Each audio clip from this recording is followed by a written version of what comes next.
Before we begin, if you're brave enough to keep listening, hit subscribe now, because every day I bring you true horror stories they don't want you to hear. Stories that don't end when the video does. You ready? Let's begin. I've never really liked the ocean. Ironic, I know, considering I've spent the last 6 years working deep inside cruise liners, buried in the heart of the ship, far from sunlight or sea breeze. They call us the shadow crew, the ones who keep everything running while the guests party up top. I was an engine technician stationed on Deck Zero, the literal bottom of the ship. No view, no natural light, just steel, heat, and noise.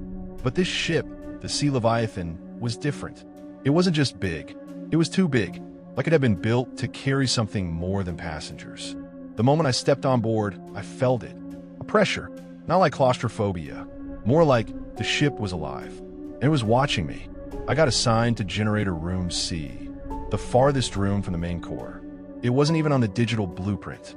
My supervisor, Davis, handed me a printed map, dog-eared and coffee-stained. Why not digital? I asked. He didn't look up, just muttered, "Some things don't transfer well." It was the way he said it that made me pause. I thought I misheard, but no, he meant it exactly how it sounded.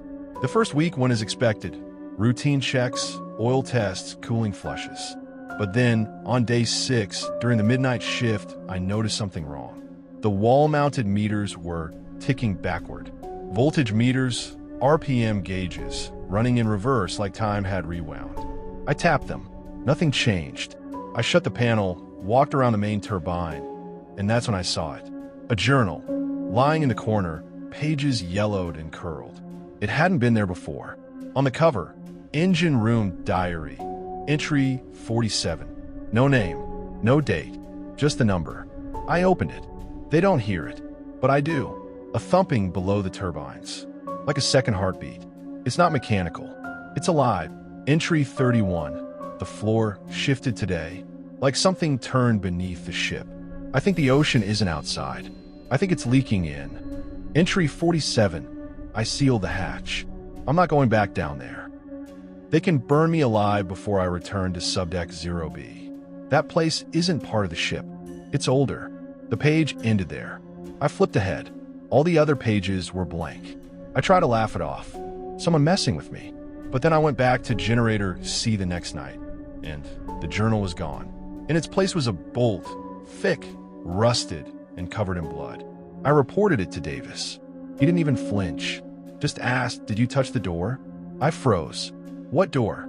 He nodded toward the far corner of Generator C. "There's no door there," I said. He looked at me with eyes so hollow, I forgot how to breathe. "There will be, if you stay long enough." Curiosity eventually won. I snuck into the camera archive. Most of the ship's surveillance systems are locked down, but Davis's password was predictable, God depths 99. I scrubbed through footage of Generator C. Most of it was normal, until the clip from 3 nights ago. The video showed me walking into the room and standing still. For over an hour, I never moved, never blinked. Then the camera glitched. Briefly, when it came back, there were 2 of me.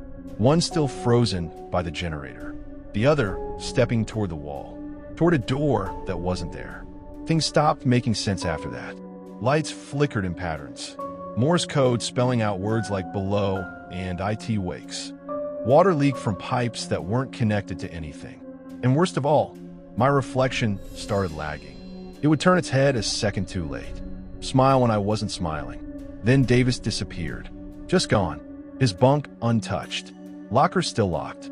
I found a torn piece of his jumpsuit wedged between 2 floor panels in Generator C. I lifted the panel. Beneath it, a ladder. Iron. Old. Slick with seawater. It went down. To Subdeck 0B. The place from entry. I climbed down. The air was heavy. The walls curved. Not built like the rest of the ship. They felt organic. And there, at the bottom, stood a massive metal door. Circular.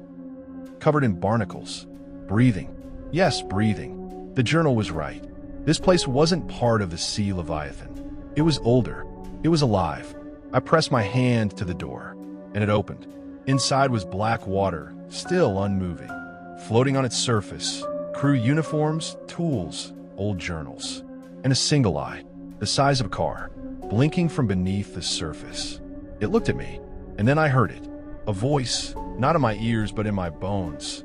You keep it running. You feed it. You're the oil. You're the heartbeat. I don't remember how I got back.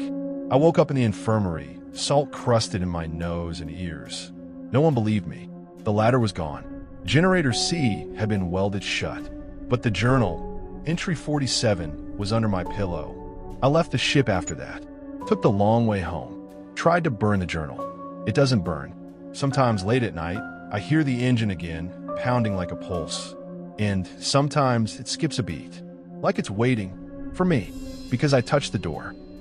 And now, part of me is still down there. You'd think the worst place to be on a luxury cruise liner is stuck in line for the buffet or getting splashed at the pool bar. But no, the worst place, the real horror, is 3 decks below all that. Down where the light doesn't quite reach, where even the air feels forgotten. That's where I worked. I was assigned to Deck 3 maintenance.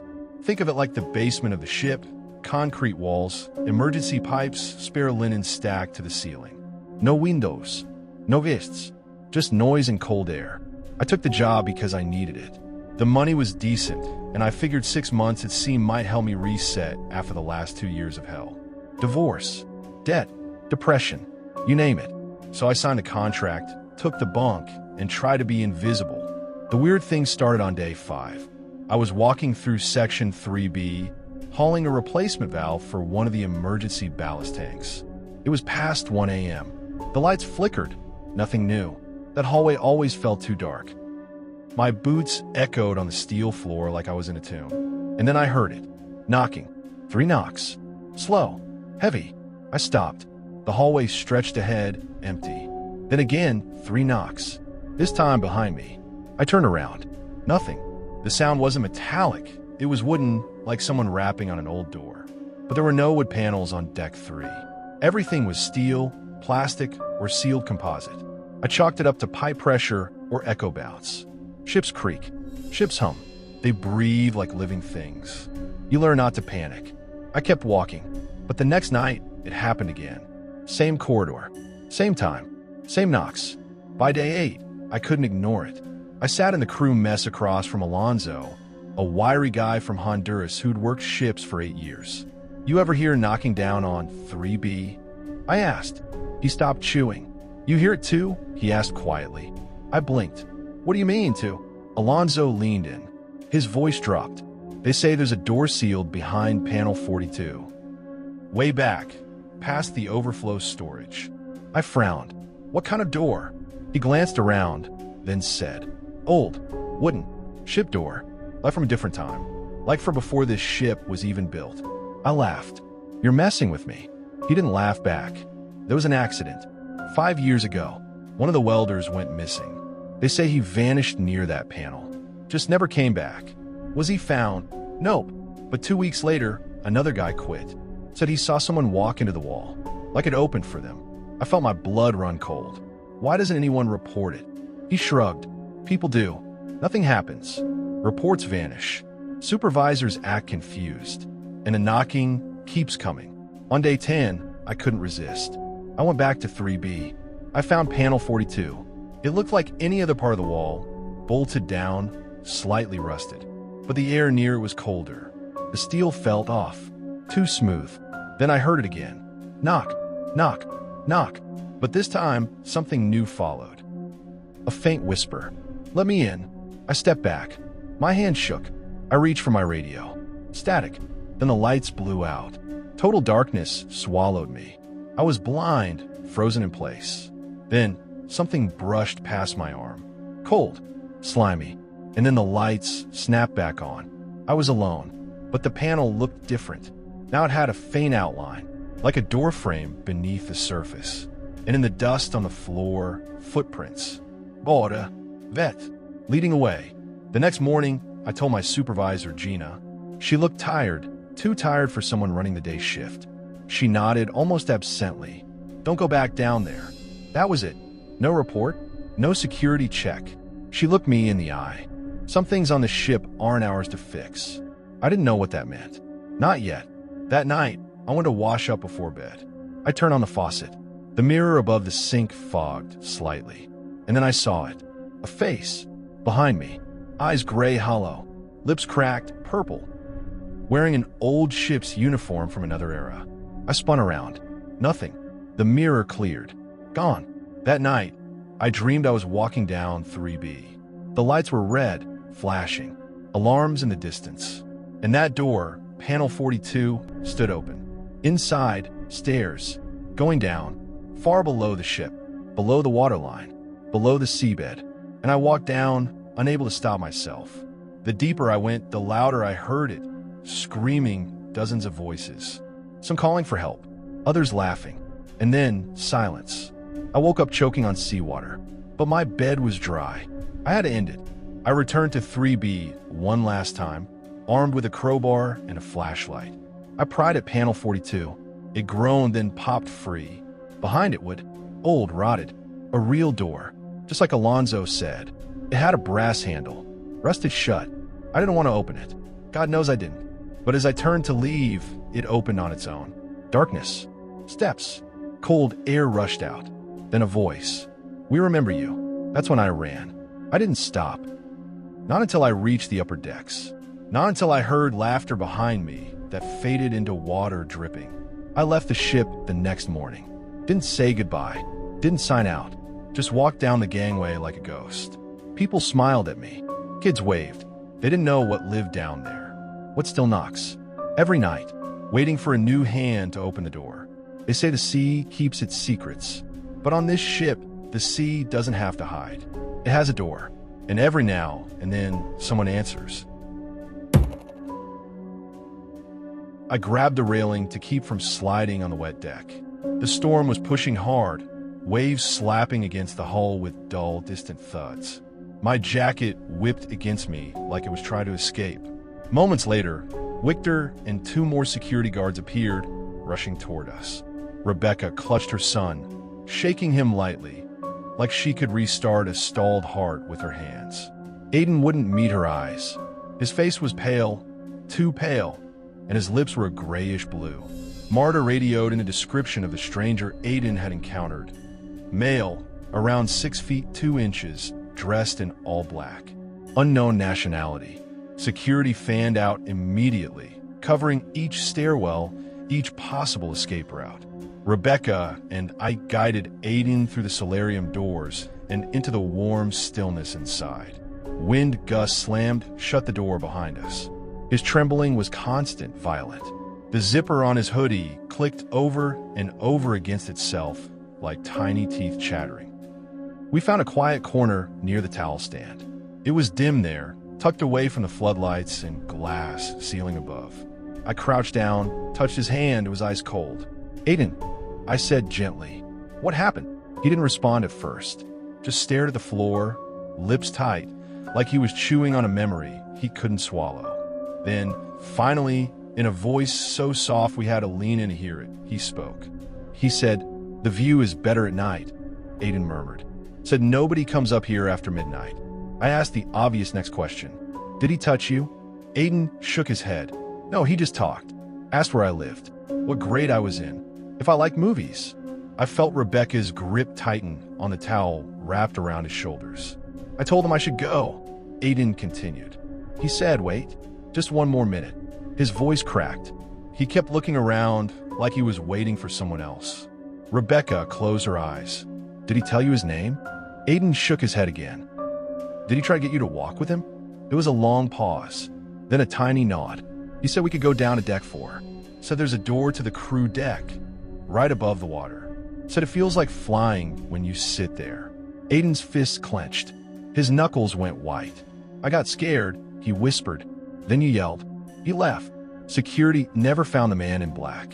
They pulled CCTV footage. It showed the man and Aiden stepping onto deck 16 at 12:58 a.m., leaning casually against the forward railing. The man kept his face hidden, his cap tilted forward just enough to defeat every angle. At 2:37, the cameras caught him descending the starboard stairwell. 2 decks down, Another camera saw a blurry figure move aft, but that was the last of him. He vanished into the belly of the ship. No one with his description had a registered cabin. He used no key card. He wasn't crew. His clothes didn't match any department. Victor, the head of security, admitted something quietly later. Sometimes passengers sneak extra people aboard in port, paying off crew to look the other way. It's rare, especially on a ship this size, but not impossible. The report was logged as suspicious person. Outcome, undetermined. Aiden refused to leave the cabin after that. For the rest of the cruise, 30 long hours, he curled up on the bottom bunk. He didn't cry, didn't talk. Just watch movies with subtitles, earbuds in, blanket up to his chin. Rebecca ordered room service, kept the curtains shut. Rick tried to act calm, made jokes about teenage hormones, late-night drama. But every laugh came out cracked and empty, like he was reading off a cue card that said, "Try to be normal." I kept busy, gratuities, customs forms, disembarkation tags, anything to keep my hands from shaking. When Wonder of the Seas docked in Port Canaveral on Friday morning, the sky was painfully bright.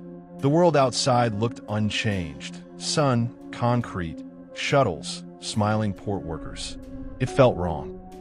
Inside the ship's theater, passengers clustered by luggage tags, waiting for their color group to be called. The same families that cheered to sail away now juggled duty-free bags and paper flags, already dreaming about the next vacation. Rebecca hugged me tightly. "Thank you," she whispered, "for staying calm." She promised me a week off once we caught up on emails. Aiden barely looked up. He mumbled goodbye, eyes still glued to his phone. We rolled our suitcases down the gangway. Crew smiled at us, polite and unaware of the nightmare hiding in our story. A nightmare that had walked among them, wearing black. Outside, beside a giant anchor statue, families posed for photos. Kids shrieked, seagulls circled, and behind us, the ship loomed, balconies stacked like honeycomb, glittering in the sun.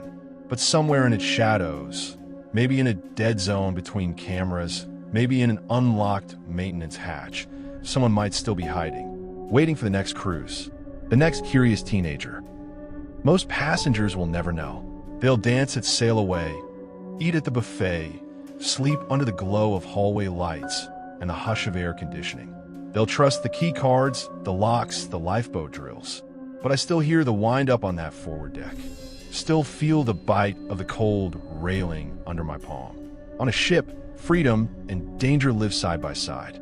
And all that separates you from either is a rail just waist high and a moment of darkness where anything, anyone can wait.